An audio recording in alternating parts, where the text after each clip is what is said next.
Holla ballers, what's going on? It's Preacher, and we've had it confirmed that the legendary rings, the ones that grant talents that are coming in 725, are in fact going to be a drop and just another part of the legendary loot table as we know it and love it already. And this is obviously kicking up quite a bit of fuss from a lot of people because honestly it's disappointing. It's disappointing. Why is it disappointing, to say the least? Well, for some, the obvious. It's best in slot for some classes already, right? And what we noticed, there was a lot of speculation as to why these rings were coming in.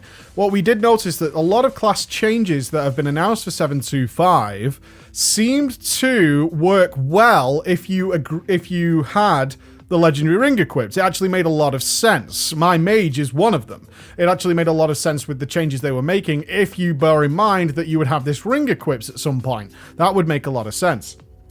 With that being said, there were also plenty of clues that the ring was going to be a little bit different. First of all, it's a utility legendary, so I want to confirm for everybody, I've double-checked this on the PTR, as you can see there. It is one ring for all specs. It falls into the utility class, not a class-specific legendary, okay?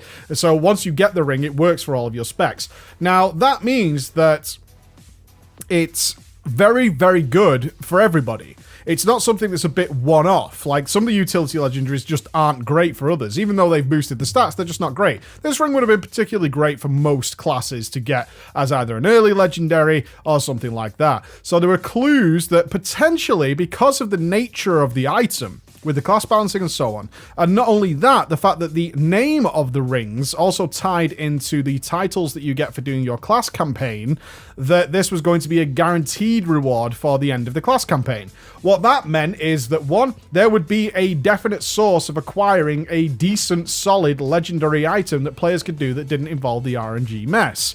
That's a good change, and something we all thought was a pretty good idea, and it led towards working there, particularly with the class balance and the names and all that kind of stuff.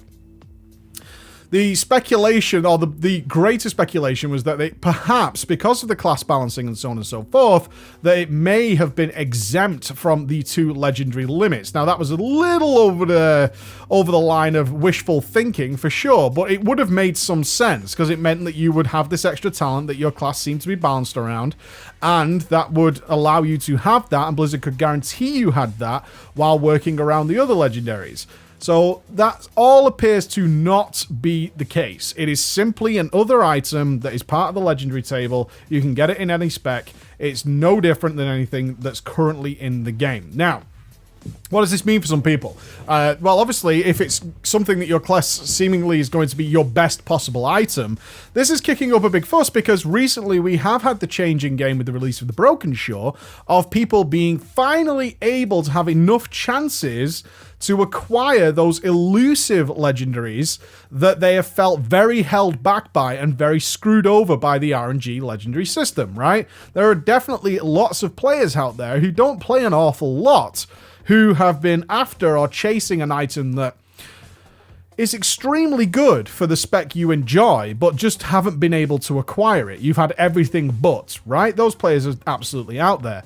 And with the release of the Broken Shore, there are more and more players every single day who are finally moving beyond that point and actually saying, oh god, I have the good ones for my spec now.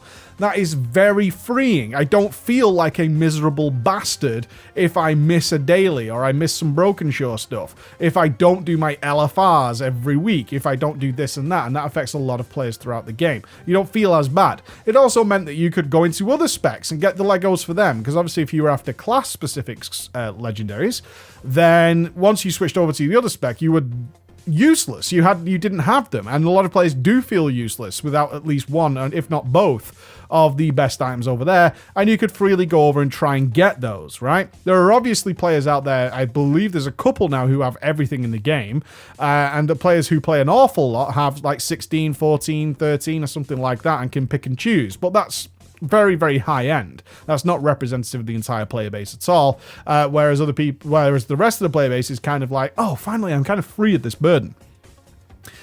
With the introduction of yet more legendaries, which are also diluting the pool, and by that there's just so many more options of what you could get next, this obviously irritates a lot of them, that potentially they've already got the best ones. They don't have all of the ones for one particular spec. They don't have all the spec ones and all of the utility ones in a certain spec.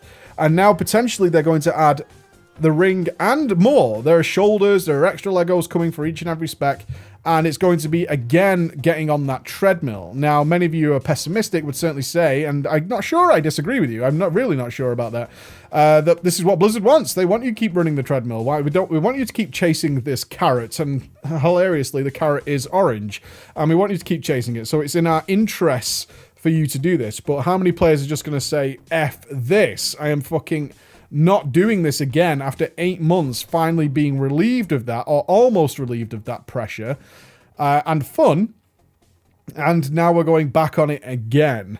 Do we want that to happen? I'll leave that to you guys to decide in the comments, because I'm starting to lean the other way, that they do want this to happen. It's also a shame because it's such a missed opportunity. It really is a missed opportunity. Not only would it have been a guaranteed way to go, but it would have been a nice reward, a nice finale to have this thing, to know that it's there and you've got this, it's cool. And now instead of that nice reward that we were kind of hoping was going to happen, now we're presented with the options of how are we going to quickly acquire it for those of you who it's best in slot. Now, it's not best in slot for everybody. Let's be clear on that. It is not best in slot for everybody. Now we know it's just part of the normal Legos. It's no longer best in slot for everybody. And that's something that if you're going to get mad about, you should check first. It's like, does this actually affect you in any way? Because it might not. It absolutely might not. But it's such a missed opportunity to have this nice reward at the end of it. And also that the balancing and stuff works out. I really think they could have had a nice finale, a bit of story. We've all been very disappointed with the Legion Fall campaign, which seems to have just been designed to give you something to do at the bare minimum of creativity until they can finally launch the Tomb. They are some of the most mundane additional content to the game I think we've seen in many a year, which is a shame because we know that the Chromie instance is coming. I'm sorry. The Chromie instance is coming, and that's fantastic. And then we had the Suramar campaign, which was fantastic, and then the Legion Fall campaign. It's like, what? It's all these ups and downs that are totally unnecessary. Did we need to have this system? No, we did not. So that's the information I want to give you. It is confirmed. It is going to be a random drop. The best you can hope for if it is best in slot is to try your best to max out a spec. That means get all the class specifics of one spec and all the utility legendaries, which is perfectly possible now. Does require some fucking time, as we all know. And then hope and pray. Save your turn-ins for when the patch comes. Try and do as many as you possibly can on the day of, etc., etc. The usual stuff that we try and do to maximize our chances. Hope for the best, see what happens, and maybe get a little lucky. Or you could end up with another pair of shoulders to make your bank nice and orange. Ladies and gentlemen, there you go. Bye-bye.